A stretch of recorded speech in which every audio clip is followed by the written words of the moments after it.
Levítico 27. Habló Yahvé a Moisés diciendo: Habla a los hijos de Israel y diles: si uno hiciere un voto a Yahvé tocante a personas, éstas serán valoradas según tu tasación. Si el objeto de tu tasación es un varón de 20 a 60 años, tu valuación será de 50 siclos de plata, según el siclo del santuario. Mas si se trata de una mujer, tu valuación será de 30 siclos. De los 5 a los 20 años, tu valuación será para varón 20 siclos, para mujer 10 siclos. De un mes hasta la edad de 5 años, será tu valuación para niño 5 siclos de plata, para niña será tu valuación 3 siclos de plata. De 60 años para arriba, será tu valuación para varón 15 siclos, para mujer 10 siclos. Si uno es tan pobre que no puede pagar tu valuación, será presentado al sacerdote, el cual le tasará a razón de los recursos que tenga el oferente. Si se trata de un animal que se puede ofrecer a Yahvé en oblación, todo lo que de él se diere a Yahvé será santo. No se mudará ni se trocará bueno por malo, ni malo por bueno. Y si de alguna manera se permutare un animal por otro, tanto el trocado como su sustituto serán cosa santa. Mas si es uno de los animales impuros, de los que no se puede ofrecer como oblación a Yahvé, será presentado el animal al sacerdote, el cual lo tasará según sea bueno o malo, y será conforme a la estimación del sacerdote. Si uno quisiere redimirlo, añada un quinto a tu valuación. Si alguno consagra su casa para que sea santa a Yahvé, la tasará el sacerdote según sea buena o mala. Conforme a la valuación del sacerdote, así será. Si el que consagró la casa desea rescatarla, añada la quinta parte al precio de tu valuación y será suya. Si uno consagra parte del campo de su posesión a Yahvé, será tu valuación según la cantidad de semilla necesaria para sembrarlo, a razón de 50 siclos por cada homer de cebada.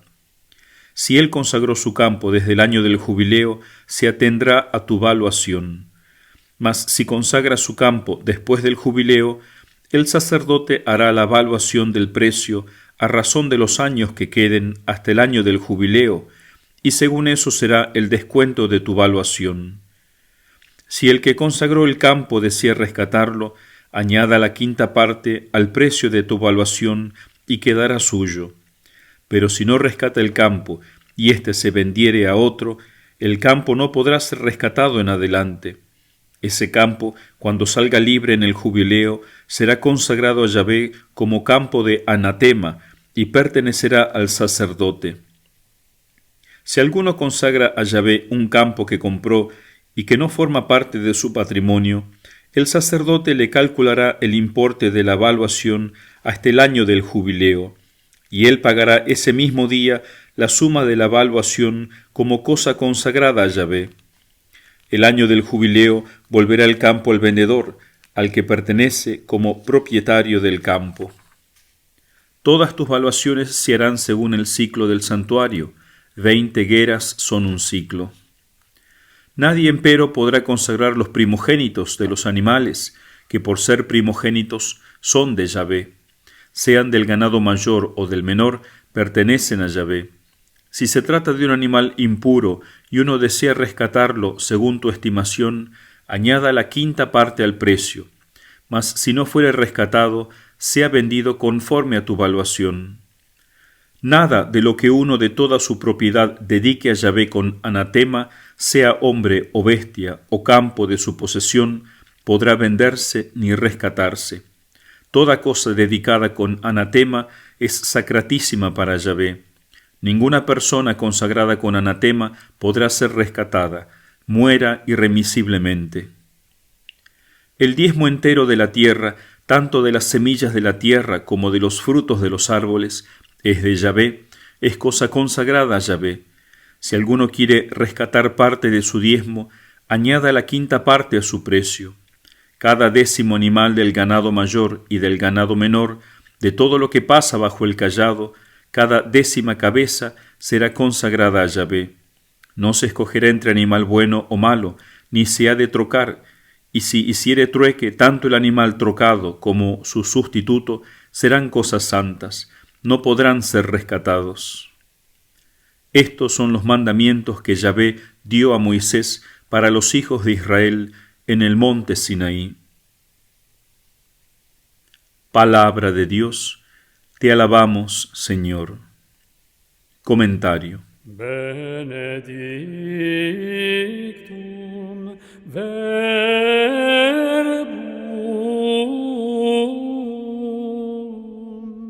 quod incarnatum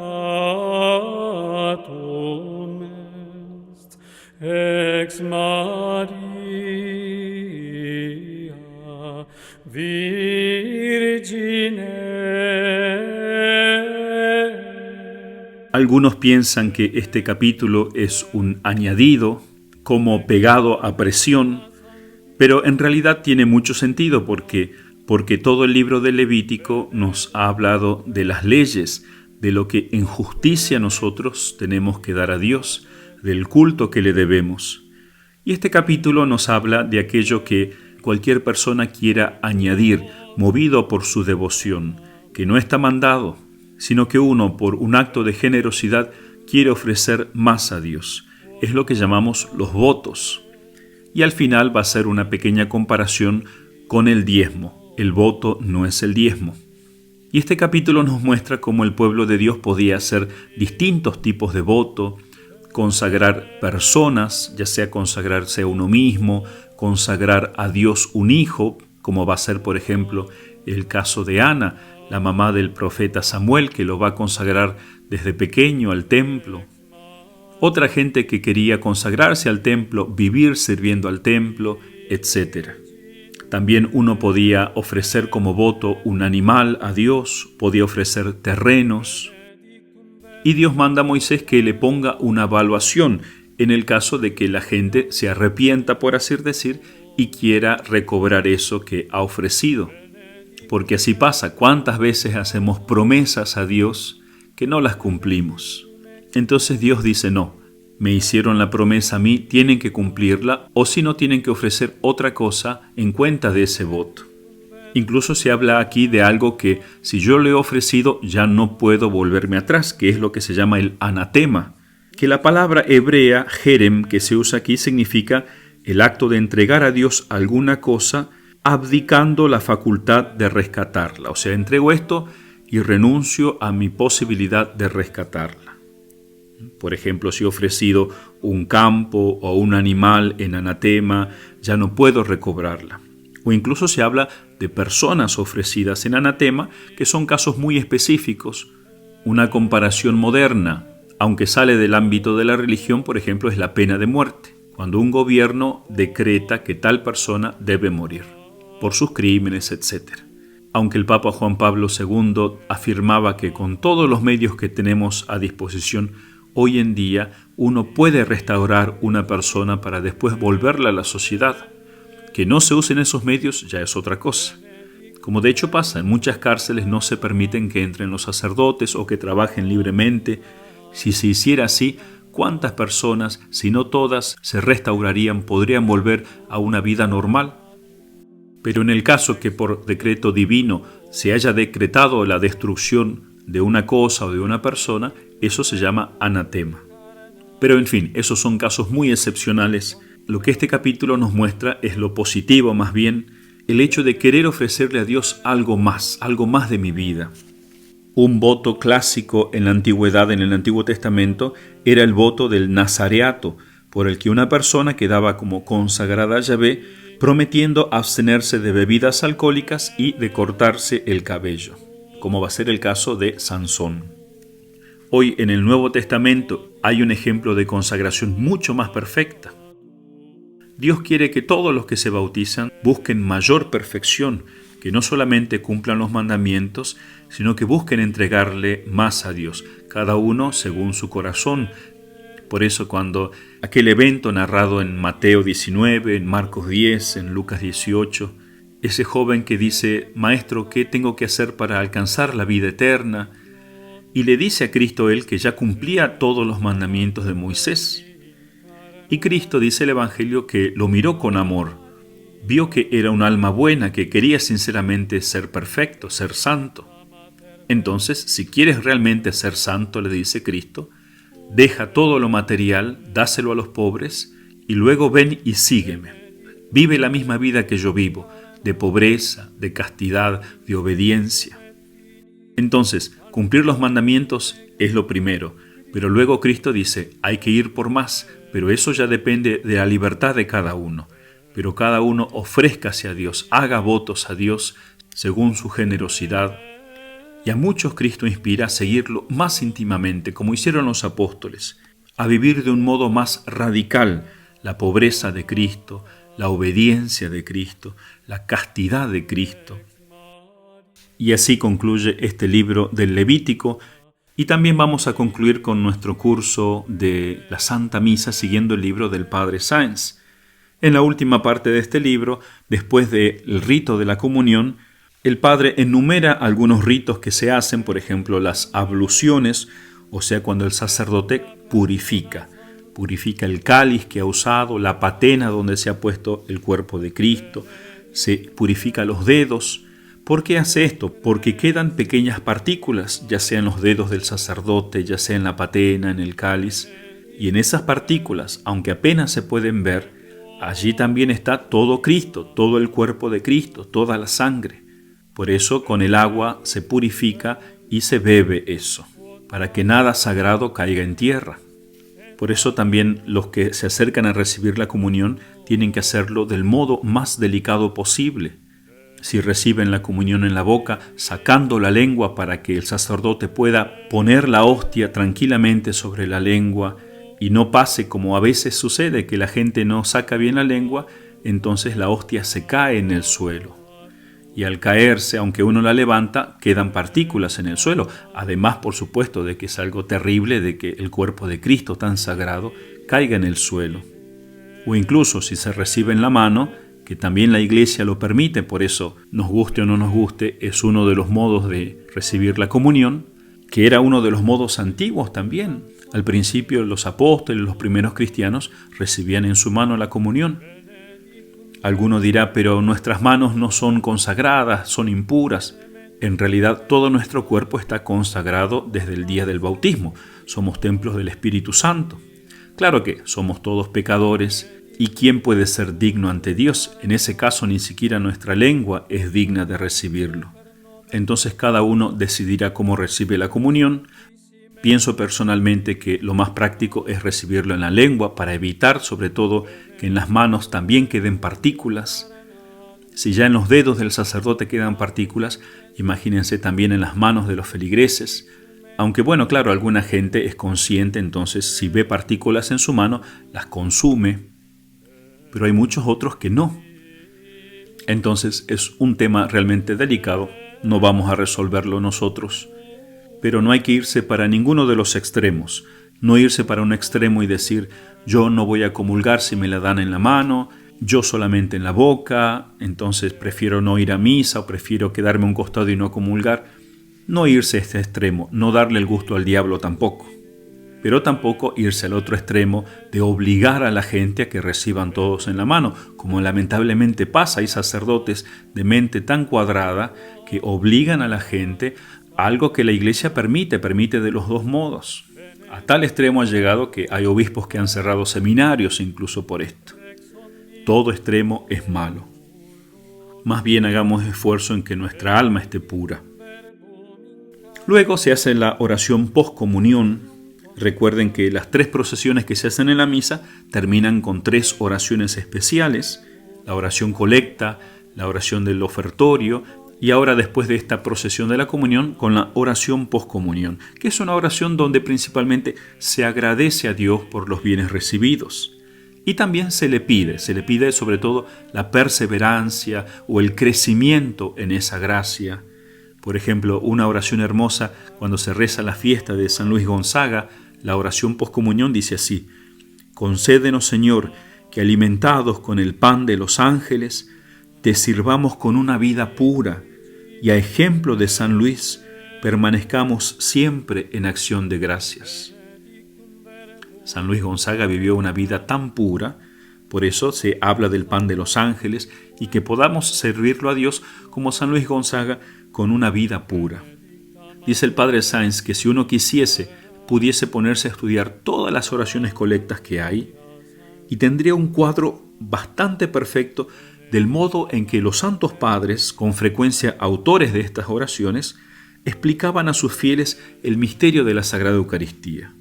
E incluso se podría elaborar toda una teología de la Eucaristía, principalmente de los efectos de la Eucaristía, estudiando estas oraciones post-comunión.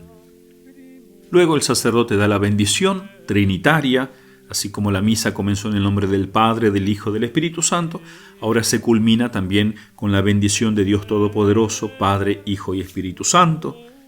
De algún modo entonces recordamos también aquella bendición que Cristo le dio a los apóstoles antes de partir, como dice Lucas 24:50, que alzando sus manos los bendijo y luego fue elevado al cielo. El sacerdote dice: la Santa Misa ha terminado, podéis ir en paz, y el pueblo responde: demos gracias a Dios. Es uno de los actos más hermosos del cristiano, el dar gracias. Y eso es la misa, una acción de gracias a Dios. Entonces nosotros tenemos que volver como los apóstoles volvieron después de que vieron subir a Cristo, de que Cristo les dio la bendición. Ellos volvieron con alegría, dice el Evangelio, alabando y bendiciendo a Dios. Así también nosotros tenemos que salir de la misa dispuestos a glorificar a Dios en nuestro quehacer cotidiano. Y en realidad la misa nunca se termina, sino que siempre se está diciendo misa en alguna parte del mundo, además que en el cielo hay una liturgia continua, la liturgia celeste. Cristo constantemente ofreciendo al Padre su cuerpo, su sangre, sus llagas, sus dolores, intercediendo día y noche por nosotros. Al final de su libro, el padre Sáenz trae unos 4 apéndices muy breves, unos consejos prácticos, por ejemplo, sobre la acción de gracias particular, como los santos, especialmente acá cita al Papa Pío XII en la encíclica Mediator Dei, aconsejaba vivamente a los fieles que terminada la misa uno se tome un tiempito para dar gracias a Dios por esa comunión que uno ha recibido. Es un momento de diálogo, de amor con Cristo, tratando de profundizar en los efectos de la Eucaristía. Por ejemplo, uno puede pensar en los 5 principales efectos que la Eucaristía obra en nosotros. ¿Cuáles son esos 5 efectos? El primero es la unión personal con Cristo. Cuando comulgo, me uno a Cristo, como Cristo dice en Juan 15:5. Yo soy la vid, vosotros los sarmientos. Él quiere que nos unamos con Él como los sarmientos con la vid. Juan 6:55-56. El que come mi carne y bebe mi sangre está en mí y yo en él. En el mismo Evangelio, así como me envió el Padre y yo vivo por mi Padre, así también el que me come vivirá por mí. Entonces, gracias a esta comunión nos hacemos, como decían los santos padres, concorpóreos con Cristo o consanguíneos con Él. O el gran Papa San León Magno decía: pasamos a ser carne de aquel que se ha hecho nuestra carne. Se cumple lo que decía San Pablo, Gálatas 2:20, ya no vivo yo, es Cristo quien vive en mí. Comienza a cumplirse en la comunión esta gran verdad.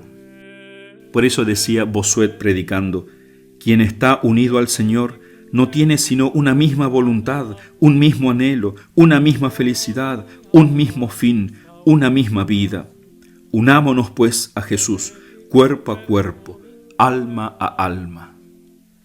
El segundo efecto de la comunión es la unión con Cristo víctima. O sea, lo que recibimos al comulgar no solamente es la persona de Cristo, sino también su misma acción sacrificial.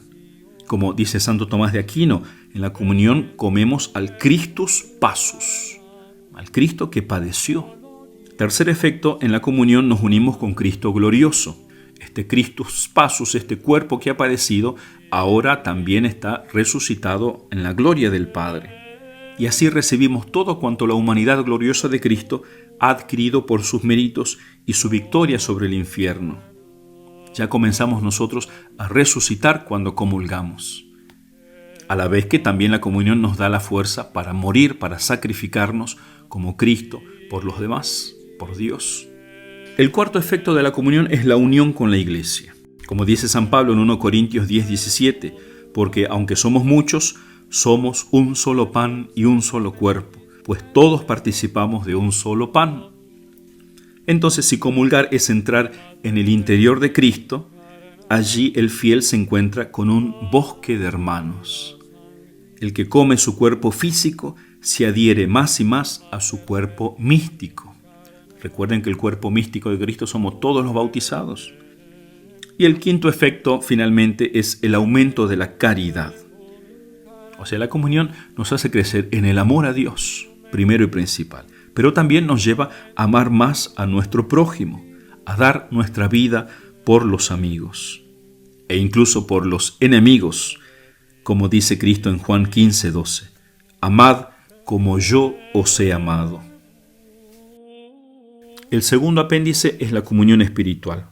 La Iglesia, de hecho, siempre ha exhortado a que uno haga una comunión espiritual, aunque no vaya a misa, en algún momento del día o en varios momentos del día si uno quiere, reavive uno ese deseo de comulgar. Tal vez no puedo ir a misa ahora o voy a ir más tarde, pero ahora tengo un deseo de comulgar, de unirme a Cristo, o sea, voy a hacer una comunión espiritual. Así escribe Santo Tomás de Aquino: se puede recibir el efecto del sacramento si se lo recibe en deseo, aunque no se lo reciba en la realidad. El Concilio de Trento ya recomendaba mucho esta práctica. Podemos rezar, por ejemplo, como rezaba Santa Margarita María de Alacoque, a quien se le apareció el Sagrado Corazón. Ella decía así: mi mayor contento es estar en presencia del Santísimo Sacramento, donde mi corazón se halla como en su centro. Jesús mío y amor mío, le digo de lo más profundo de mi corazón, toma cuanto tengo y cuanto soy. Transfórmame por completo en ti, a fin de que no pueda separarme de ti ni un solo instante, ni obre sino impulsada por tu puro amor. No hay que repetir esta oración exactamente, pero es una hermosa idea que uno puede repetir con sus propias palabras. Entonces, la comunión espiritual es ese desear que mi corazón se haga uno con el de Cristo, o que el corazón de Cristo ocupe el lugar del mío, o sea, que tengamos los mismos deseos, la misma voluntad, que mis afectos sean los mismos afectos de Cristo, y sobre todo que Cristo me participe de ese deseo de glorificar a su Padre. Quiero hacer todas las cosas para la gloria del Padre, como siempre quiso el corazón de Cristo.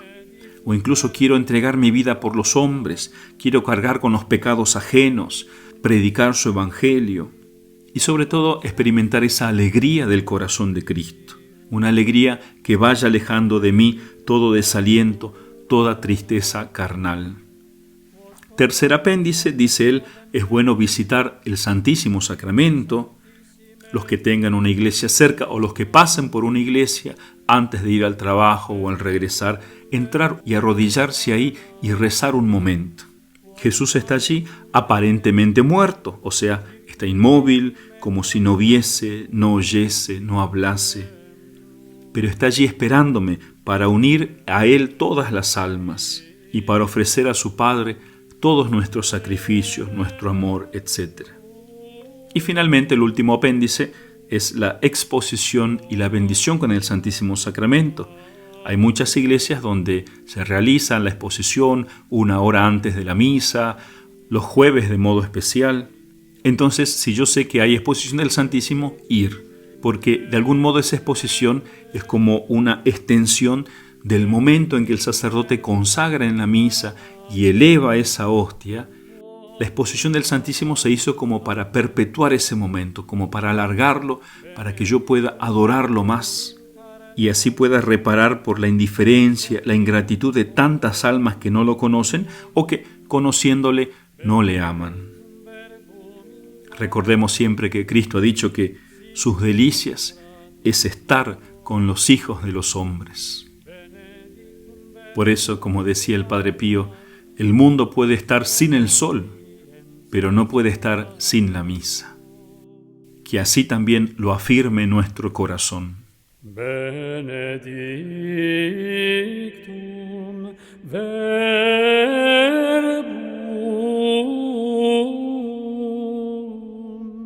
quod in incarnatum